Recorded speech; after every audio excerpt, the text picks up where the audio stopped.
신여 선생님들이요. 선생님 지금 실제로 현대에 계셨잖아요. 이력서 얼마 만에 써보셨어요? 최근에 쓰신 적 있으세요? 최근에 인터넷에 써서. 네. 몇 년 만에 써보셨어요? 35년 전에. 그러니까요. 35년 전에 어떤 이력서 쓰셨었어요? 인사서식 1호. 그죠? 예, 인사서식 1호 쓰시다가 35년 만에 시장에 딱 나왔더니 뭘 쓰라고 그러는데 뭐 이렇게 쓸 게 많아요. 예전에는 이런 거 안 했어요. 학교 어디 나왔는지, 무슨 전공했는지, 학점 몇 점인지, 그리고 가족상 몇 개 쓰고 주소 쓰고 이게 다였다는 거죠. 근데 요즘에는 뭐 그렇게 쓰지 않는다. 특히 아까 말씀드린 것처럼 역량을 중심으로 선생님들이 채용을 해야 되는 곳에서는 더 꼼꼼하게 볼 수밖에 없습니다. 무슨 역량 갖고 있나, 우리한테 와서 뭐 해줄 수 있나, 이런 걸 볼 수밖에 없다는 거죠. 그래서 시니어 선생님들이 이력서 자기소개서를 작성해야 되는 방법. 근데 이거 약간 뭐야 이거 저렇게 써져? 이렇게 생각하시면 약간 미끄러졌다라고 느낄 수도 있으나 이게 원리는 같습니다. 다만 이제 선생님들이 갖고 있는 이 상황에 맞춰서 약간씩 이렇게 커스터마이징 돼야 되는, 변화돼야 될 부분은 있을 겁니다. 이게 원리고요. 조금 가볍게 일단 봐주세요, 선생님.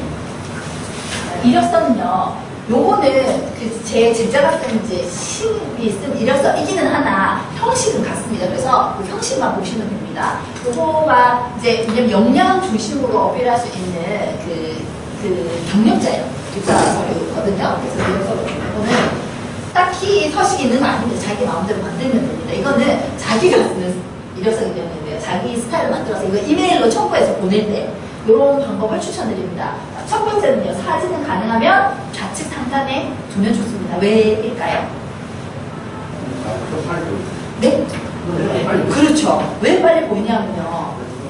문서를 우리가 왼쪽 상단에서 오른쪽 하단으로 이렇게 쓰기 때문에, 글자를 쓸 때 이렇게 쓰기 때문에 그냥 문서를 딱 대할 때 우리는 바로 좌측 상단에 처음부터 읽기 시작한다는 거예요. 그래서 사진을 이쪽에 두는 것보다 이쪽에 두는 것이 첫 나의 이미지를 만드는 데 가장 효율적이다.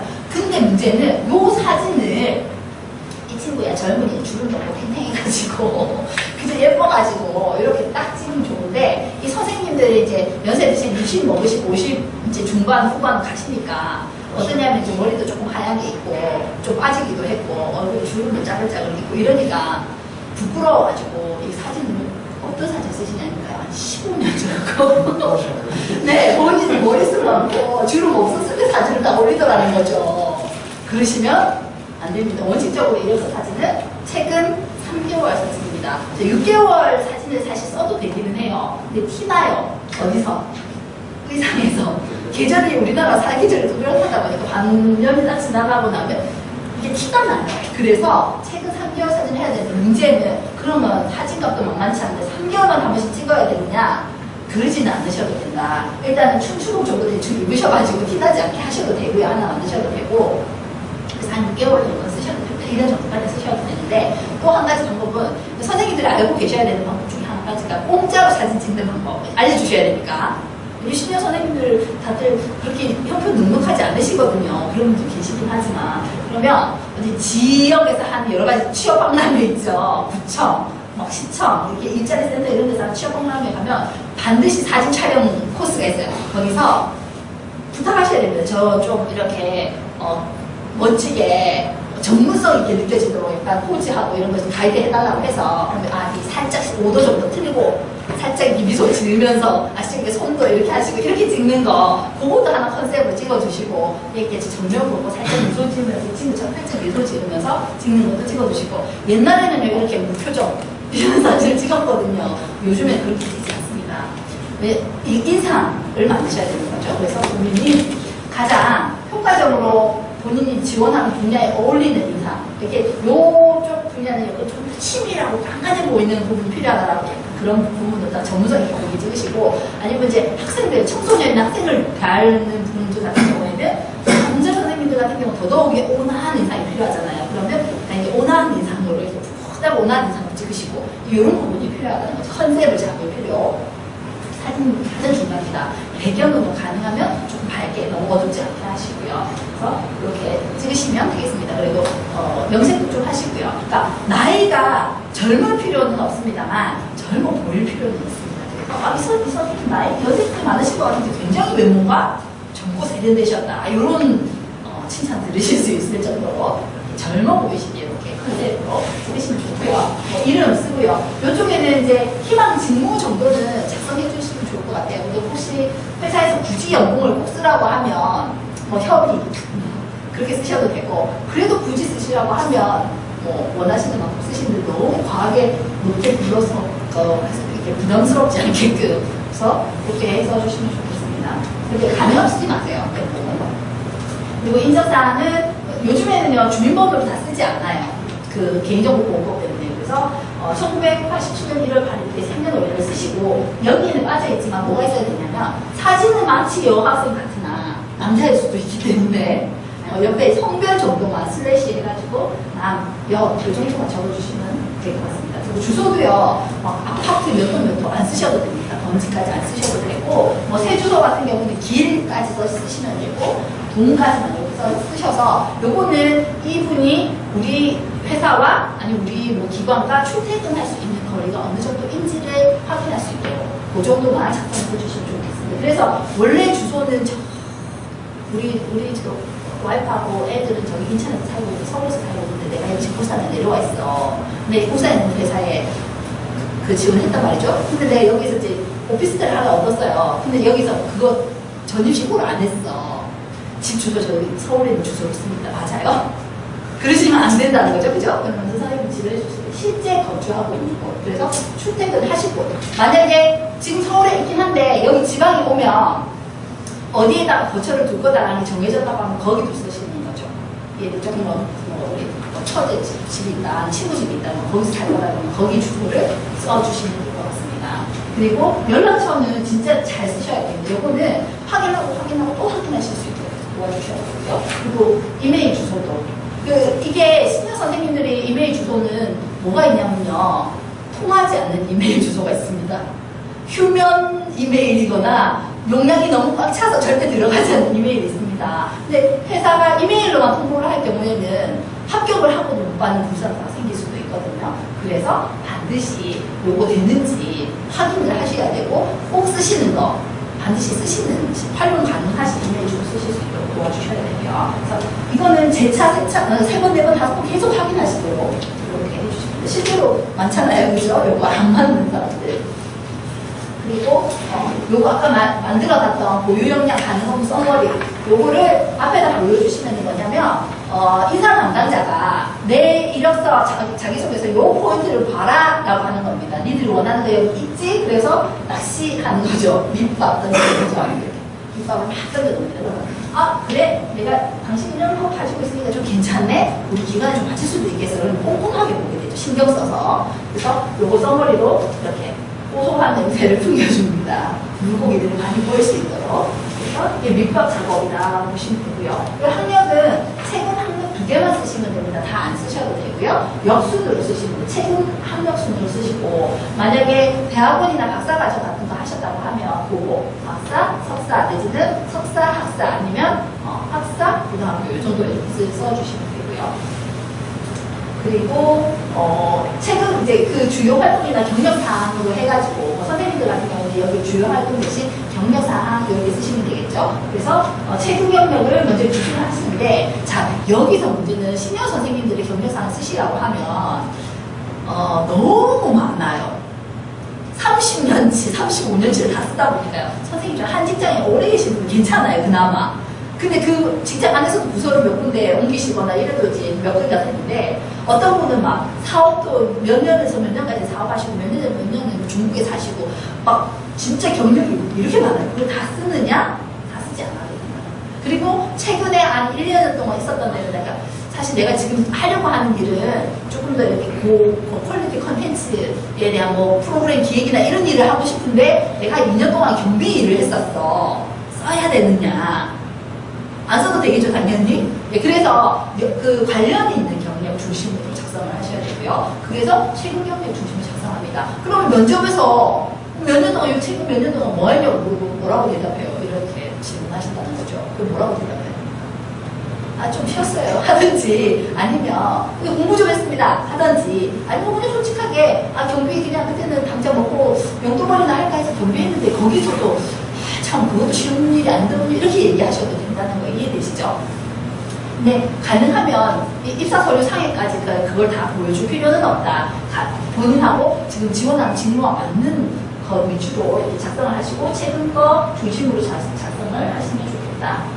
그리고 이제 했었던 일, 업무들 중심으로 이거는 뭐 신입 거여가지고 별것도 없는데요. 선생님들은 하시는 일들이 많으시잖아요. 시니어 선생님들이. 그래서 그 업무들을 조금 구체적으로 리스트업 이렇게 나열하실 수 있도록 해주시고요. 그리고 어학 같은 경우에는 젊은 친구들이야 토익 점수 있기도 하고 그런데 시니어 선생님들 중에서는 외국어를 실제로 잘 하시는 분들도 꽤 많이 계세요. 근데 이게 이제 현장형 외국어죠. 발음이 유창하거나 이런 건 아니고 제대로 외운 건 아니나 현장형으로 영어나 중국어, 일본어를 꽤 하시는 선생님들이 계십니다. 그러면 그거 가능한 걸 쓰시면 됩니다. 예를 들어서 영어, 회화, 회화, 그 다음에 이메일 가능, 독해, 회화, 독해, 이메일 가능, 비즈니스 능수 가능 이런 식으로 해서 충분히 내가 어느 정도 쓸 수 있는지를 어필하실 수 있도록 다 숨기지 말고 쓰라고 하시고요. 일본어 같은 거, 중국어 같은 거 조금 합니다 하시는 분들 계십니다. 근데 겸손할 필요가 없다는 거, 이력서에는. 그래서 조금 하는 게 어느 정도 수준이냐. 그냥 기본적으로 대화 조금 할 수 있는 수준이면 그럼 뭐 초급 정도, 회화 가능, 이 정도만 쓰셔도 괜찮다. 이렇게 얘기해 주시면 되고요. 그리고 자격증은 선생님들 중에 제가 자격증 한 2, 30개 따시는 선생님들 뵀거든요. 보면은 관련이 있는 것도 있고 없는 것도 있는데 자격증은 가능한 한 관련 있는 것 중심으로만 이렇게 보여주시고요. 그리고 여기는 뭐 인터레스트 이 친구 같은 경우는 개인적으로 하고 있는 뭐 활동들 화장품 회사에 지원을 한 이력서입니다. 그래서 화장품 커뮤니티 활동하고 이런 걸 해서 회사와 좀 산업과 직무와 연관된 거 이런 걸 하시는데 아까 말씀드린 것처럼 브레인 트레이너나 NCS 전문가 이런 거 교육 들으시는 분들 선생님들 중에서는 그 관련된 일을 회사에서 직무 교육 같은 거 이런 것들도 쓰면 되고 또 뭐냐면 NCS 무슨 협회 같은 거 우리 만들어서 내가 거기서 회원으로 활동하고 있다 이런 것들도 괜찮겠죠. 그래서 뭐든 연결되어 있으면 갖다 붙이도록 연결되어 있으면 갖다 붙일 수 있도록 이렇게 얘기를 해주셔야 되고요. 이게 직무와 관련된 장점, 선호 성향 같은 것을 보여줄 수 있는 흥미, 취미 특히 그리고 시니어 선생님들은 이 반드시 해야 되는 것 중에 하나 뭐냐면 건강관리입니다. 건강관리. 저희 시아버지께서 예전에 용역회사를 하셨었거든요. 저 시아버지 되게 일찍 돌아가셨어요. 제 결혼하고 2년 됐었을 때 뇌경색 오셔서 돌아가셨는데 건물 관리하는 용역회사를 하셨었어요. 근데 시아버지가 젊은 시절에 용역회사를 하면서 어떤 일이 있었냐면 연세 조금 많으신 분을 채용을 해서 쓰신 거예요. 근무하시다가 돌아가신 거예요.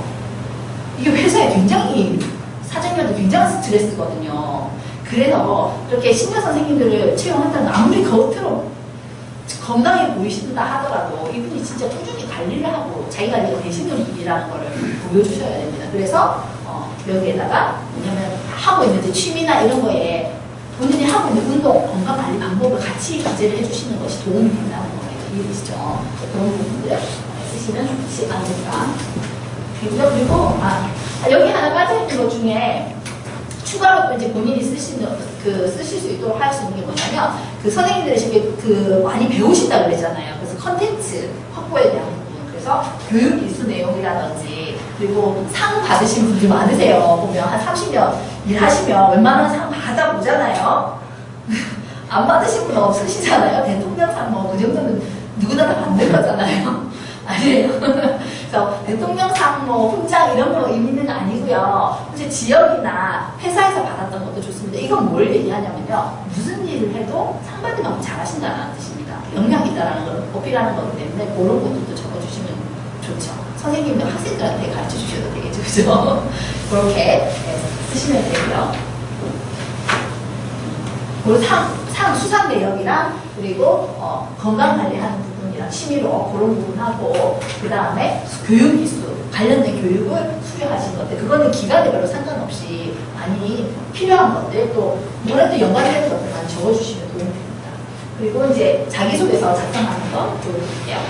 인사 담당자가 되게 자기소개서에 어떤 부분을 보느냐 또 어떤 게 없느냐라고 물어보면 이거는 시니어나 신입이나 상관없이 다 이렇습니다.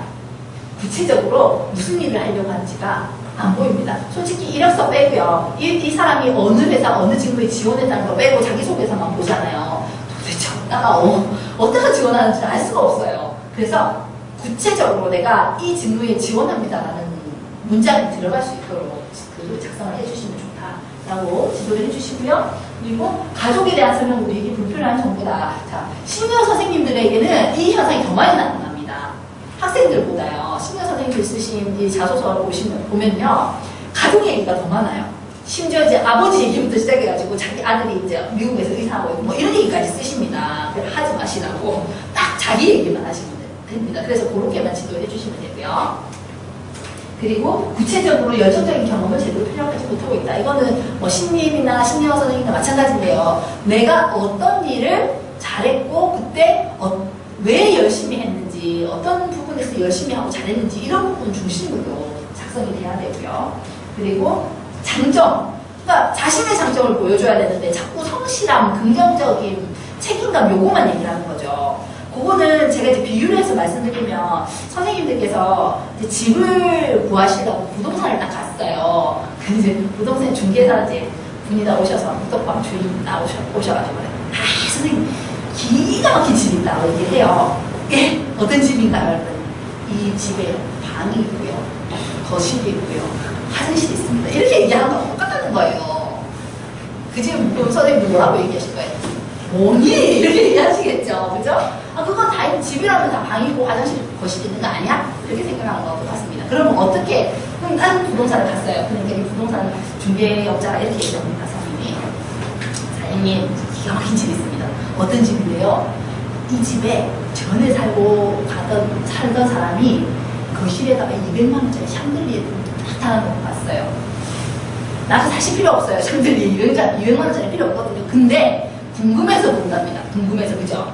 뭐 200만원짜리 샹들리에는 어떻게 생겼는지 구경이나 한번 해볼까? 이런 걸 본다는 거예요. 이해되시죠? 그래서 일단 서류를 통과해서 면접의 기회를 얻기 위해서는 신규 선생님들하고 만나보면 서류 통과도 안 돼요. 이렇게 얘기하거든요. 다 이유는 나이를 듭니다. 내 나이가 보면서.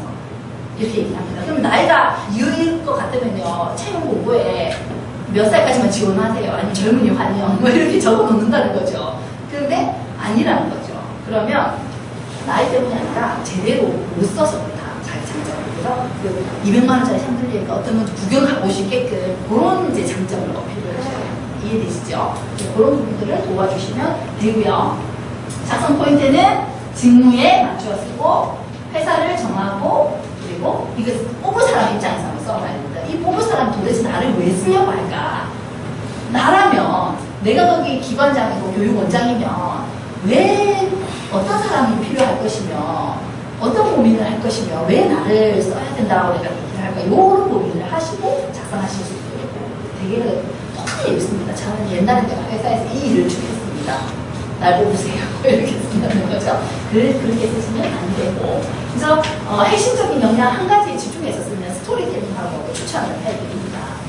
그렇죠? 그래서 그 역량을 중심으로 쓸 거거든요. 이 역량의 증거를 보여줘야 되는 거거든요. 이걸 어떻게? 경험 증거로. 근데 이 자기소개서라는 건 사실 주관적인 문서입니다. 그죠? 주관적으로 내 마음대로 쓰는 거예요. 그래서 내 자랑을 내 마음대로 해야 됩니다. 그래서 본인이 가지고 있는 장점을 자기 마음대로 이렇게 어필할 수 있도록 자유자재로 어필할 수 있도록 하고 대신 이 자기소개서는 목적이 분명하고 보는 사람이 분명하다는 거예요. 그래서 그 사람이 그 목적에 맞추어서 찾아볼 수 있도록 그거를 굉장히 효율적으로 보여줄 수 있도록 있게끔 이렇게 쓰는 건데 학생들도 저한테 이렇게 물어봐요. 선생님 거짓말 써도 됩니까? 거짓말 쓸 필요가 없어요. 사실인데 뭐 그죠? 거짓말 쓸 필요가 없고요. 본인이 가지고 있는 장점만 잘 찾아가지고 그 장점을 내가 이 장점이 있습니다. A가 있습니다. B가 있습니다. 이렇게 쭉 열거하는 게 아니라 그 A가 있는 것이 진짜 있는 것처럼 보여질 수 있도록 비유를 하자면 선생님 제가 집에 금송아지가 있어요. 진짜요? 진짜 있어요. 진짜 금송아지. 믿으세요? 갸우뚱하시죠? 근데 제가 그 금송아지 모양에 대해서 구체적으로 막 자세하게 설명을 한다고 하고 그 금송아지를 어떻게 어떤 경로로 구입을 했는지와 얼마의 비용이 들었는지와 뭐 이런 걸 구체적으로 설명한다고 하면 진짜 있을지도 모르겠다고 생각하실 것 같지 않으세요? 없어요. 어디 있어요 금송아지가. 그죠? 그렇다는 거죠. 예를 들면 그래서 뭐 내가 가지고 있는 게 그게 확실하다고 하면 어떤 부입 경로, 취득 경로, 내가 어떻게 이 역량을 보유하게 되었고 그때 어떻게 했었고 이런 상황들을 설명해 주면서 밑에 증거를 그런 식으로 사례 경험을 통해서 증거를 대는 그런 방법을 쓰시면 되는데 선생님은 좀 잘 아실 것 같으세요, 그죠? 아이고.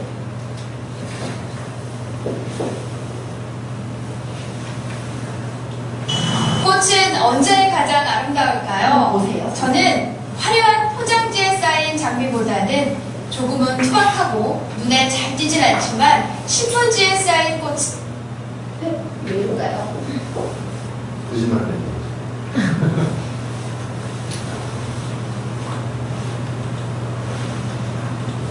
왜 이럴까요? 지에 쌓인 꽃. 신문지 같은 거. 네, 신문지 때문에 그래서 선생님 제가 그냥 이거 동영상으로 보여드릴게요. 잠시만요.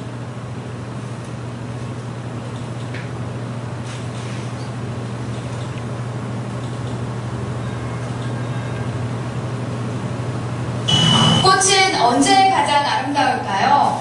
저는 화려한 포장지에 쌓인 장미보다는 조금은 투박하고 눈에 잘 띄진 않지만 신문지에 쌓인 꽃이 더 매력 있다고 생각합니다. 자기소개를 하는 화려한 겉모습보다는 언제나 본연의 모습, 향기를 지키는 김수산 지켜봐 주시기 바랍니다. 네, 그죠? 자, 이제 20번 박주인 씨입니다. 준비된 사진을 공개해주세요.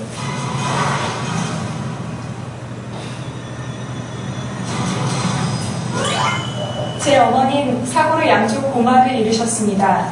청력을 거의 잃고 보청기에 의지해 삽니다. 그래서 저는 어린 적부터 크고 또박또박 말하는 습관이 생겼습니다. 지금까지는 어머니의 소통의 창이었지만 앞으로는 국민 모두의 소통의 창이 되고 싶습니다. 선생님들 마음속으로 한번 누구에게 점수를 주고 싶은지 누구 소개가 한번 정해보세요. 크고 또박또박 말하는 습관이 생겼습니다. 박주인 씨는 감정에 호소하는 게 아니라 그걸 또 굉장히 담담하게 아주 평이하게 얘기했거든요.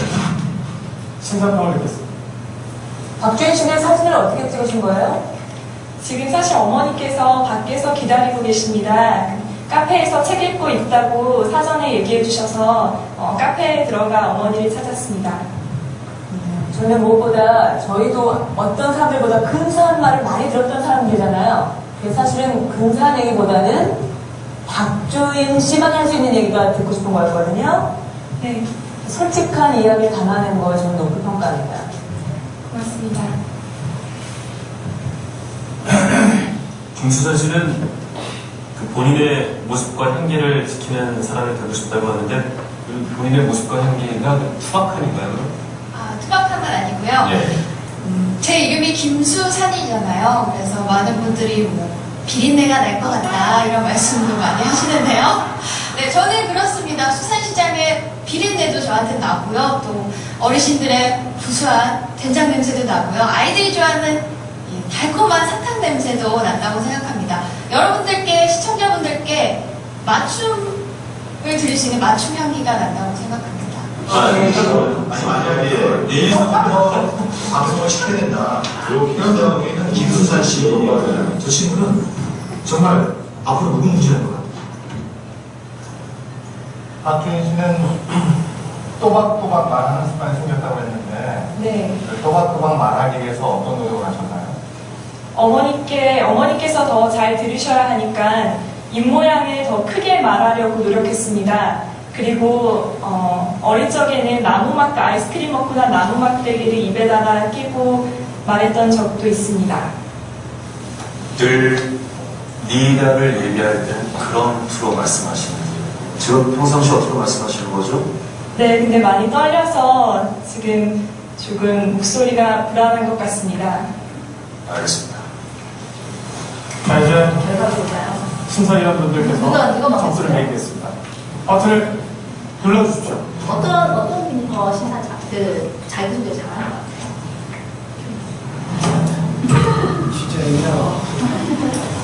자, 이제 결과를 공개합니다. 주인 씨. 수산 씨.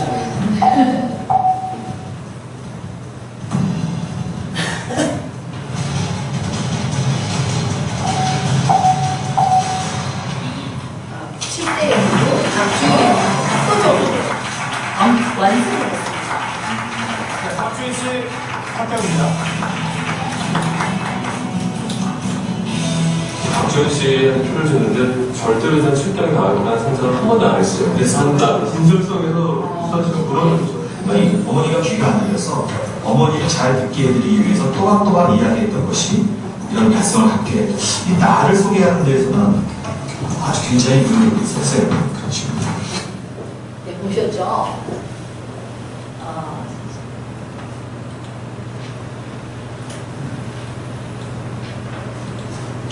꽃은 언제 가장 자, 다시 보면요. 이제 직무와 연결되어 있는 자기소개이기 때문에 완성을 할 수 있었다는 겁니다. 그러니까 김수산이 잘 못해서가 아니라 박주인이 한 방법이 굉장히 믿게끔, 역량이 있다라고 믿게끔 하는 방법이다라는 거죠. 이걸 이제 분석해서 보면은 이제 직무와 연결시킨 건데요. 어머니가 사고로 양쪽 공막을 잃으셨습니다. 충격을 거의 잃고 고통에 의지삽니다. 그래서 저는 어릴 적부터 크고 끄덕끄덕 말하는 습관이라는 이제 능력이 이제 지금까지 어머니 소통 창의했던 국민 모든 소통의 창이라는 아나운서 직무와 연결을 시킨 것이 이제 노하우가 된 거고요. 그게 이제 분석적으로 보면 좋고, 그걸 이제 뭐냐면 자기 사례를 통해서 얘기를 했기 때문에 믿어진다라는 겁니다.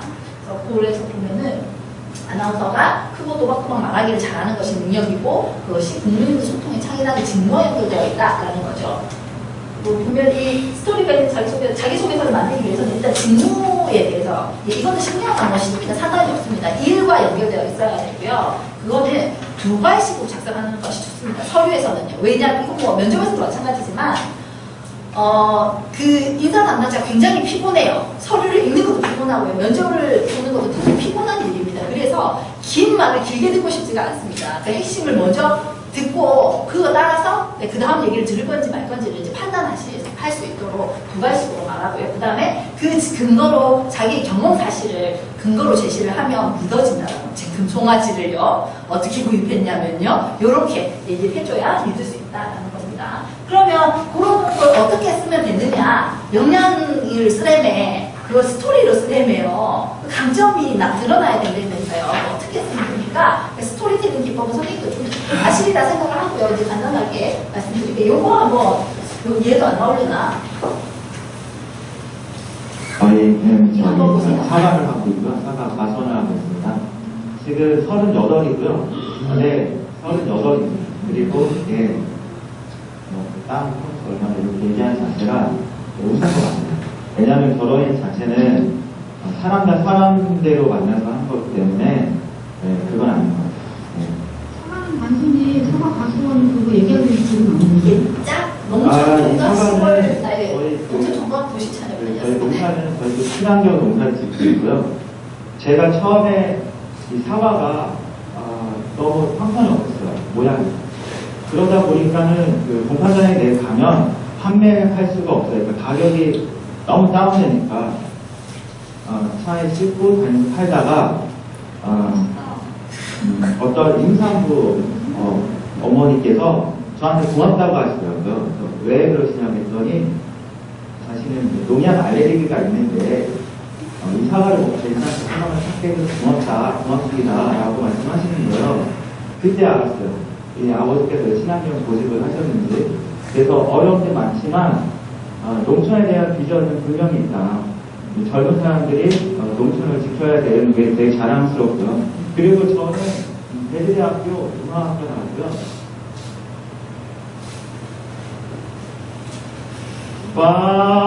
Vanisa cericus, quid vanis hominum, et vanis quericus quid sterminum, servus erubilis. 여기까지만 하겠습니다. 너무 늦게 나오고 막 그래서 감사합니다. 네. 좀 같이 있는 사람 인사해 주시면 안 돼요? 아직 네, 좀 그럴 것 같아요. 네.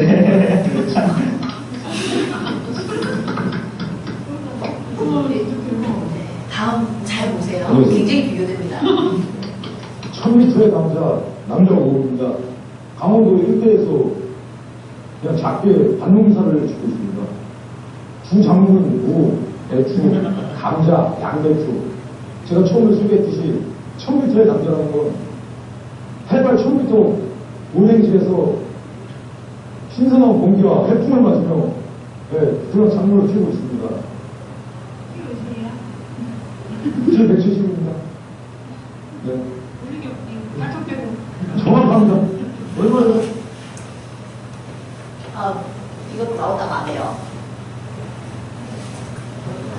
네, 일단 이거 제가 뒷부분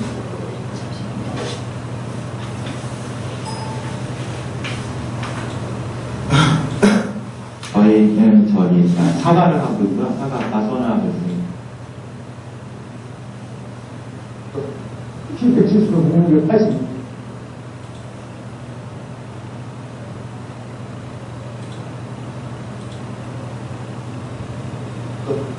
키 170은 몸무게 82kg.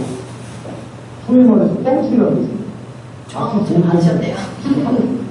작년 같은 경우는 무료 합법세 4만 원, 5만 원까지 갔었고, 그럴 때는 수학적으로 계산하기 힘든 그런 가격이 이제 돈을 벌고요. 몇억, 한 5억에서 그 정도까지는 벌고요. 그래도 안 될 때는 그래도 약 1억 정도. 한 번 저는 농장에 초대를 해보고 싶어요. 계신 분들을 초대라고 해가지고, 지금 이렇게 일손이 많이 들어간다. 다들 아시겠지만, 농촌 애들은 고려가 너무 다가오고, 제일 젊은 여성분이, 소위 막내라고 하는 분이 40대 중반. 여성분. 뭔 말을 해야 할지 모르겠어요. 네, 굉장히 비교가 되죠. 앞에 분이랑 그 자기소개하는 부분에 있어서. 여기 보면은, 아까 그게 이제 농촌 도시촌의 특집이었는데요. 그 앞에 나온 분은 그 본인이 스토리텔링을 한 거죠. 내가 사과를 왜 친환경을 하고 있고, 그냥 그분은 뭐라고 그냥 내가 몇 평 얼마 본다 이런 얘기가 없었고, 심지어는 그 트럭에 사과를 들고 다니면서 판다고 얘기했는데 그 여자가 뭐라고 그래? 멋있대요. 사과 트럭에 트럭 장사하는 야채 장사, 과일 장사하는 분들은 멋있다고 그렇게 얘기를 하는데, 뒤에 나온 친구는 그냥 무, 배추, 감자, 양배추 막 이렇게 얘기하니까 듣기 싫으니까 키가 몇이냐 딴소리를 하고 있고, 그리고 잘 번다고 얘기합니다. 잘 벌면 한 5억 벌고 못 벌어도 1억은 벌어요. 그런데도 관심이 없어요. 그죠? 요게 이제 차이라는 거야. 본인이 내가 능력이 있어요 하고 얘기한다고 믿는 게 아니라 그 능력이 내가 어떤 가치를 갖고 있고 어떻게 획득했는지 이런 것들을 보여줄 때 굉장히 매력적으로 느껴진다는 거죠. 그리고 그렇게 작성하실 수 있도록 도와주시는 것이 선생님들의 역할이 되겠습니다. 그래서 요 이제 기법이 이제 그렇게 말하는 기법이 이제 스타 기법은 되게 아시리라고 보는데, 원칙은 회사가 공통적으로 요구하는 역량 및 직무 수행에 필요한 능력을 지원자가 보유하고 있다라는 거고요. 가정은 과거 행동이 입사 후에 실제 보여준 성과를 가장 정확하게 예측할 수 있다라는 거에 가정에 만들어지는 기법입니다. 요거 스타 기법은요, 앞자리를 따서 하는 거고요. 시츄에이션, 내가 왜 그런 상황에 가게 되었는가, 문제는 무엇이었는가 라는 것을 먼저 보여주고요. 그 다음에 태스크, 어떤 상황이었고 그때 나의 역할은 무엇이었고 그때 내가 어떤 행동을 하기 위해서 판단했던 근거와 기준이 무엇이었는가 라는 것을 보여주는데, 여기에서 이제 판가름이 나는 거죠. 이분이 가지고 있는 어떤 역량이라든지 철학이라든지 원칙이라든지 이런 것들이 이 안에서 보이게 됩니다. 그 다음에 액션은 그래서 내가 어떻게 결정을 하고 무엇을 했는가, 그렇게 해서 어떤 결과가 나왔는가 라는 걸 보여주는 겁니다. 그래서 행동의 결과, 배운 점 또는 변화된 점, 그리고 그 성과 이런 것들을 보여주면서 내가 그런 성과를 낼 수 있는 사람이라고 라는 그 문제 해결 과정을 보여주면, 예를 들어서 사실 저는 커뮤니케이션이 됩니다. 리더십이 있습니다. 제가 어떤 이런 부분에 업무 성과를 낼 수 있습니다. 이렇게 계속 나열한 것보다 이 사례를 하나 딱 들어주면요, 요 안에 내가 사람들이랑 어떻게 협업을 했는지 그런 태도도 보이고요, 커뮤니케이션하는 방법도 보이고요, 그걸 통해서 나오는 성과들도 다 보이게 되거든요. 그래서 구체적으로 얘기하지 하나하나 집어갖고 다 자랑으로 얘기하지 않아도 된다는 겁니다. 그리고 제가 이것도 있습니다, 책임감도 있습니다, 성실함도 있습니다, 이렇게 얘기하지 않아도 됩니다. 예전에 우리가 그 프로젝트를 할 때요, 제가 그때 팀장, 내가 팀 리더였지만 우리 팀들 독려하기 위해서 내가 항상 새벽에 1시간 일찍 가서 그들이 잘할 수 있는 내가 분위기를 만들었다. 이러면 이 사람이 부지런한 거 보이잖아요. 그죠? 그리고 내가 리더로서 갖고 있는 책임감, 우리 팀에게 내가 그때 그 팀을 팀의 그 미션을 반드시 성공시키기 위해서 내가 요런 준비를 했었다. 다 보이는 거죠. 그런 태도들이. 협업의 태도, 리더의 역량, 소통하는 방법, 이게 다 그 스토리 안에 다 보이는 거기 때문에 아까 처음에 말한 것처럼 한 가지 역량에 대해서만 얘기하는 겁니다. 그러면 여기서 내가 얘기하고자 하는 건 사실 리더십입니다. 또는 협업에 있어서의 나의 태도입니다. 요거 하나만 먼저 말해놓고요. 나머지는 그냥 스토리 안에서 다 보여주시면 되는 겁니다. 그런 식으로 지도를 하시면 되시고요. 그래서 이제 방법은 예전에 내가 어떤 상황에서 어떤 업무를 담당했고 어떤 방법을 통해 어떤 결과를 얻었는지 이렇게 얘기를 해주시면 되고요. 이건 반드시 역량, 내가 어필하고자 메시지를 전달하고자 하는 역량을 먼저 정한 후에 해야 의미가 있게 됩니다. 그게 직무에 맞아야 되고요. 그래서 저 요즘에 이제 그 신입사원들 같은 신입 친구들, 대학생들 같은 경우에는 되게 컨설팅 많이 받아요. 학교에서 선생님들, 교수님들 지도를 많이 받아서 스토리텔링을 하기는 해요. 근데 뭐냐면 직무 조사를 하지 않고 그 직무에 필요한 역량을 매칭을 시키지 않기 때문에 그냥 소설처럼 스토리만 막 늘어놓는 경우들도 있거든요. 근데 그게 아니라 직무에 필요한 부분과 이렇게 연결시켜, 그 역량과 연결시켜야지만 의미가 있게 된다는 거를 이해하시면 되겠습니다. 그리고 이제 아까 박주현님 말했던 거를 자기소개서로 쓴다고 하면 이렇게 쓸 수 있습니다. 저는 초등학교 1학년 때부터 크고 또박또박 말하는 습관이라고 두 가지로 썼죠. 습관이 생겼습니다. 저희 어머니께서는 교통사고로 양쪽구멍을 입으셨습니다. 사건이겠죠. 그래서 지금까지 고점 기록 유지해삽니다. 어머니와의 원활한 대화를 위해서 이제 본인이 한 역할입니다. 입 모양을 크게 하고 천천히 또박또박 말하는 습관이 저절로 생기게 되었습니다. 그리고 여기 본인 구체적인 행동이 나옵니다.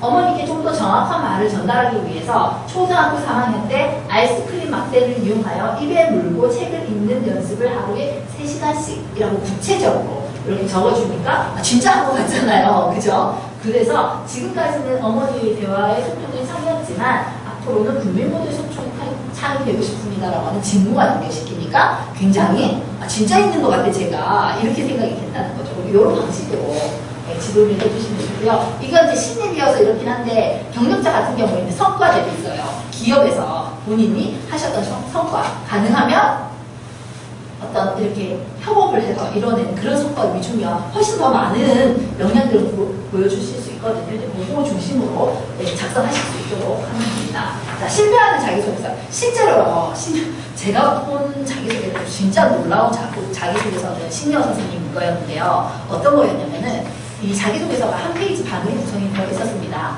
한 문장으로 되어 있었어요. 한 페이지 반의 분량을 한 문장으로 쓰신 분이 계셨었어요. 놀랍더라고요, 진짜. 어떻게, 내가 몇 년도에 어디서 태어났고, 초등학교 때는 어디를 다녔고, 중학교에는 무엇을 했고, 고등학교 때는 방황을 했고, 이런 식으로 해서 일대기를 고고와 쉼표로 연결을 해서 한 문장으로 한 페이지 반을 만드신 분도 봤습니다. 실제로 선생님들 자주 보시게 될 겁니다. 실제로 그런 분들이 많이 계시고요. 그래서 작성하는 방법을 잘 모르세요. 그래서 이런 방법들을 선생님들이 잘 익히셔서 전달을 해주시면 효율적으로 본인 역량을 보여주실 수가 있겠습니다. 언제 어디서 태어나서 무슨 일을 했다. 이게 이제 인사서식 1호 쓰셨을 때 선생님들이 많이 쓰시는 스타일입니다. 물 맑고 공기 좋은 어디에서 태어나 자상하신 어머님과 엄격하신 아버님인데 이남 삼녀 중 장남으로 태어나서 책임감을 가지고 이렇게 막 쓰시는 거죠.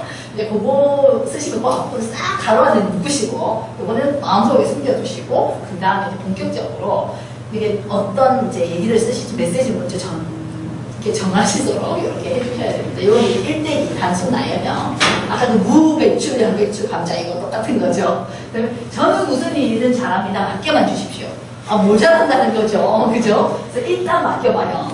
다 잘한답니다. 뭔지 모르겠지만. 근데 세상에 완벽한 사람이 있나요? 다 잘하는 사람은 없잖아요. 그죠? 그래서 본인이 정확하게 뭘 잘하는지를 딱 얘기를 해주셔야 됩니다. 그 다음에 이런 거 있어요. 제발 부탁합니다. 꼭 합격시켜주세요. 끝까지 이겨주면 분명히 감사합니다. 제 처자식이 굶고 있어요. 막 이런 얘기.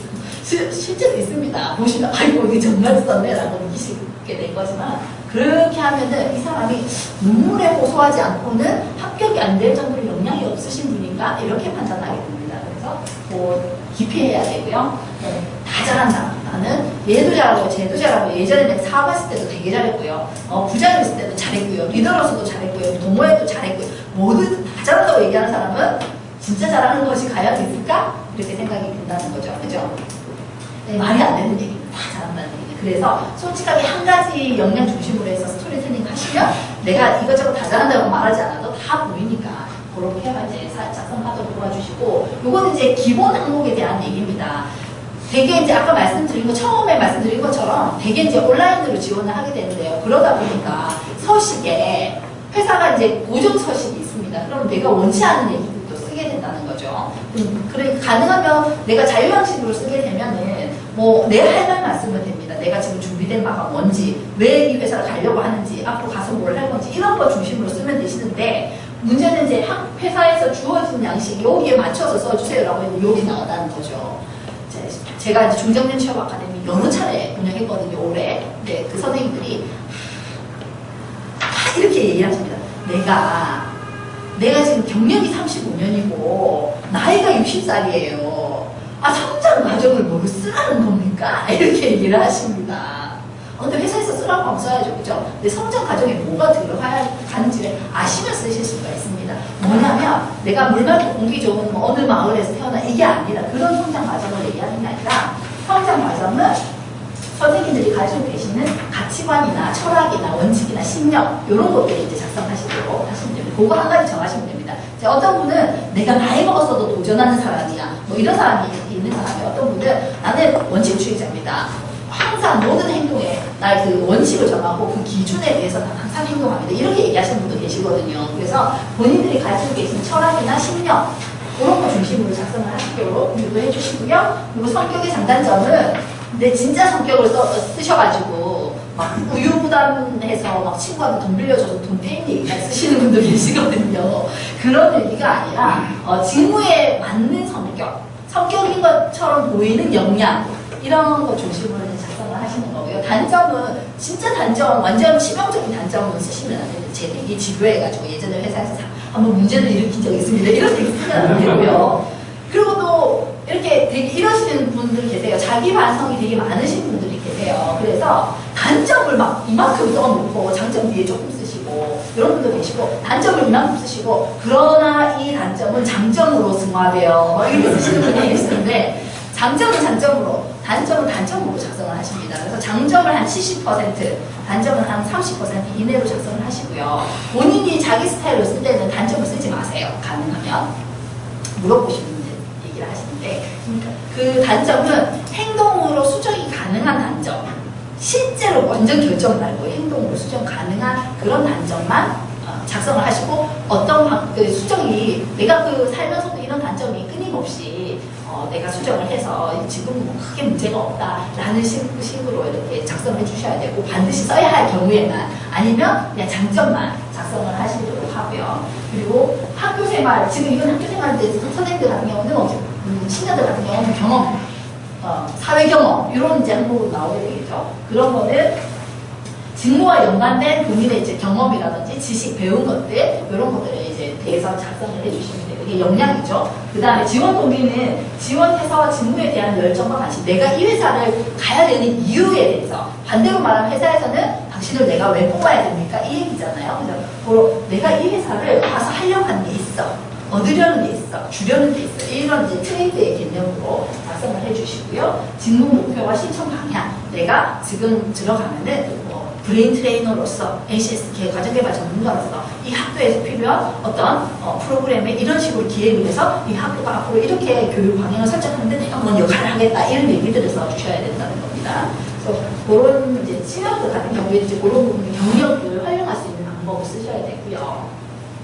요거 이제 학력별로 요런 거를 이제 쓰시도록 하는지, 이게 밑작업이죠. 초반 작업. 자기소개서 작성하기 위한 초반 작업으로 이제 성장 과정에서 내가 가지고 있는 것 중에 키워드, 그러니까 내 신념, 내 가치관 중 키워드, 저의 키워드는 의리로, 직장에서도, 일에서도 나는 의리로, 나를 믿어줄 만큼 그만큼을 주기 위해 보답하기 위한 의리로 배신을 하지 않는다. 뭐 이런 생각. 그게 나의 가치관이면 그렇게 쓰면 되는 거고요. 뭐 원칙주의면 원칙주의, 뭐 그런 부분들에 대한 선생님들이 가지고 계신 거를 쓰실 수 있도록 쓰시고, 그러면 핵심 문장, 요 단어로 활용해서 처음 문장을 어떻게 만들지를 먼저 한번 써보도록 하고요. 이 단어를 표현해 줄 수 있는 나의 행동, 근거가 되는 사례를 쭉 쓰시도록 해요. 일단 풀어서. 그리고 나서 나중에 정리를 하실 수 있도록 합니다. 여기도 마찬가지로 그런 식으로 쓰시면 되겠습니다. 그리고 시니어 선생님들에게 있어서 자기소개서 가장 중요한 건 뭐냐면 지원 동기입니다. 요거는 이제 신입들하고는 굉장히 좀 달라야 되고요. 신입들이야 내가 뭐 요렇게 지금까지 이렇게 준비를 해왔다라고 작성을 하면 되는 거지만, 시니어 선생님들 같은 경우는 아까 말씀드린 것처럼 본인이 가지고 있는 경험과 본인이 가지고 있는 컨텐츠가 이 기업이나 이 기관이나 이곳에 왜 필요한지에 대해서 정확하게 얘기를 해줘야 되고요. 본인이 입사한 후에, 여기 같이 일을 한 후에 한 3년 이내에는 어떤 구체적인 성과를 보여줄 건지 계획을. 그래서 이게 더 구체적으로 필요한 경우에는 계획서를 작성해서 보내달라고 얘기를 하기도 합니다. 그래서 그거까지 같이 이제 고민을 하셔야 된다고 작성하실 때. 그래서 내가 이 일을 하려는 이유가 직업관이죠. 내가 이 시점에서 하려고 하는 이유가 이런 거가 있다. 내가 청소년이라든지 대학생의 진로에 굉장히 예전부터 관심이 있었고, 회사를 다니는 동안 이렇게 자기 직무 설정에 대한 하이 퍼포머로서 성장하는 애들이 자세히 보니까 뭐 예전부터 이렇게 막 설정이 잘 된 애들이 잘하더라고요. 그래서 내가 퇴직 후에는 반드시 이 일을 하기 위해서 내가 여태껏 이렇게 준비를 해왔다. 뭐 이런 얘기 할 수 있겠죠. 직업간에 입각하여. 그 다음에 회사를 통해서 얻고자 하는 것. 이곳에 와서 내가 얻고자 하는 돈, 옷간에 뿐만은 아닙니다. 라고 얘기해요. 요거는 이제 제외하고, 긍정적인 것, 경제적인 부분은 제외하고서 나머지 부분이 있죠.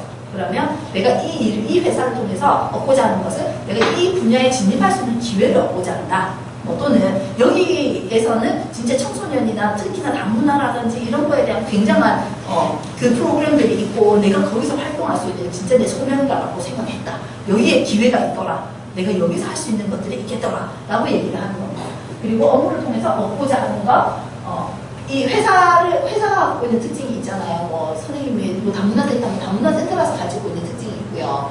그때 제가 아까 잠깐 말씀드린 것처럼 수도권에 있는 이런 이제 다문화센터에는 탈북민 이런 이슈가 많아요. 근데 이 지방에 있는 다문화센터에는 아까 말씀하신 것처럼 들어온 리턴이나 아니면 국내에서 이렇게 성장하는 혼혈의 친구들 뭐 이런 거에 대한 이슈가 있어요. 그러면 본인이 어느 쪽에 더 관심이 있는지에 따라서 저기 서울 수도권으로 갈 건지 지방으로 갈 건지 이걸 정해야 되는 거잖아요. 그죠? 그래서 기관에 대해서 또는 업무에 대해서도 얻고자 하는 것들도 있을 수가 있다는 겁니다. 이제 그런 거. 그 다음에서 업무에서 발휘될 수 있는 본인의 장점. 이건 이제 본인이 그동안 해왔던 경험과 역량과 뭐 지식과 컨텐츠와 이런 걸 좀 정리해서 이런 것들을 내가 그동안 갖춰왔다 라고 얘기를 할 수 있을 거고요. 그래서 업무를 위해서 준비한 사항과, 그래서 내가 구체적으로 이 업무를 잘 해내기 위해서 NCS 가정개발 전문가 과정을 내가 수백 시간을 들었고 어쩌고 거기에 대한 책을 막 지금까지 그 분야를 공부하기 위해서 많은 전문가들과 같이 뭐 커뮤니케이션을 하고 있고 어쩌고 이런 얘기를 줄 수 있을 거고요.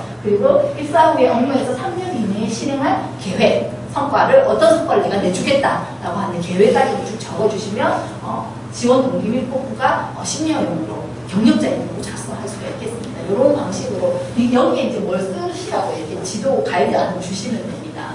그리고 역량의 근거가 되는 경험을 이제 스토리텔링 이거 이제 썼잖아요. 근데 그 스토리텔링은 어떻게 하면 얘기를 해보세요라고 하면 잘 못하시잖아요. 선생님들은 수동적인 선생님들도 많으시니까. 그럴 때 이런 거 들이밀면서 여기 칸에 맞춰서 한번 적어보세요라고 하면 됩니다. 자, 리더십에 대해서 쓰실 거잖아요. 그 리더십 하면 학생 선생님이 리더십 발휘했었던 상황 언제인지 한번 지금 가장 기억나는 거 한번 얘기해보세요. 생각해보세요. 그 떠오르는 상황에 대해서 구체적으로 그게 언제쯤이었는지 생각나는 데 구체적으로 쓰세요. 문제는 그때 무슨 문제가 있었는지 쓰세요. 쓰세요. 이렇게 해서 그래서 본인의 그 리더로서 역량은 어떤 부분인가요? 라고 다른 사람과 어떻게 구별되나요? 라고 쓰면 되겠죠? 이런 식으로 가이드를 주시면 되고요. 거의 끝나갑니다. 그리고 여기서 이제 그 내용 쓰신 내용을 이렇게 이제 문장으로 붙여서만 연결시켜주면 됩니다. 여기서 이제 불필요한 표현들이라든지 그 오탈자 첨삭하고 고르시면 끝나게 되겠습니다. 다 어렵지 않죠, 그죠? 그리고 샘플 한번 그냥 잠깐 보여드릴게요. 여기 이제 실제로 요건 단순한 경력 단절 여성이었어요. 그리고 예전에 이제 사무 조금 하셨던 분인데 신영직군에서 한 3년, 4년 출입국 사무소에서 한 5년 이렇게 근무하셨던 분이거든요. 그래서 이분이 시제 쓰신 겁니다. 안녕하세요. 저는 1남 1여주 막내딸이며 현재는 결혼을 해야 남편과 슬라에 5살 된 딸 아이를 두고 있습니다. 주부이며 성실하고 거짓없는 부모님이 돼서 자랐으며 형제들 간의 우애를 자랑할 수 있으며 저 또한 자녀 교육을 위해 성실하고 바르게 성장할 수 있도록 지도하려고 노력하고 있습니다.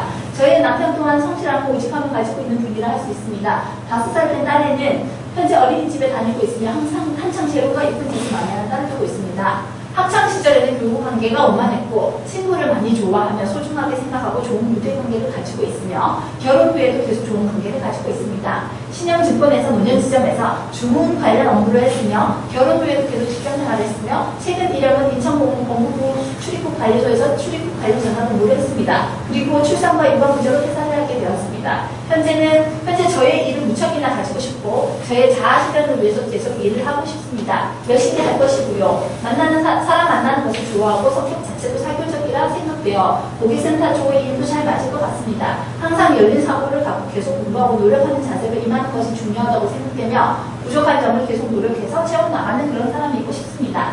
입사가 된다면 성실한 자세로 열심히 할 것이며 지금은 미미하지만 노력에 노력을 더하고 회사에서 필요하고 하는 사람이 될 것이며 딸 아이에게도 능력 있고 당당한 엄마의 모습을 보여주고 싶습니다. 그리고 회사의 일원으로 일조하고 싶습니다. 감사합니다. 어떠세요?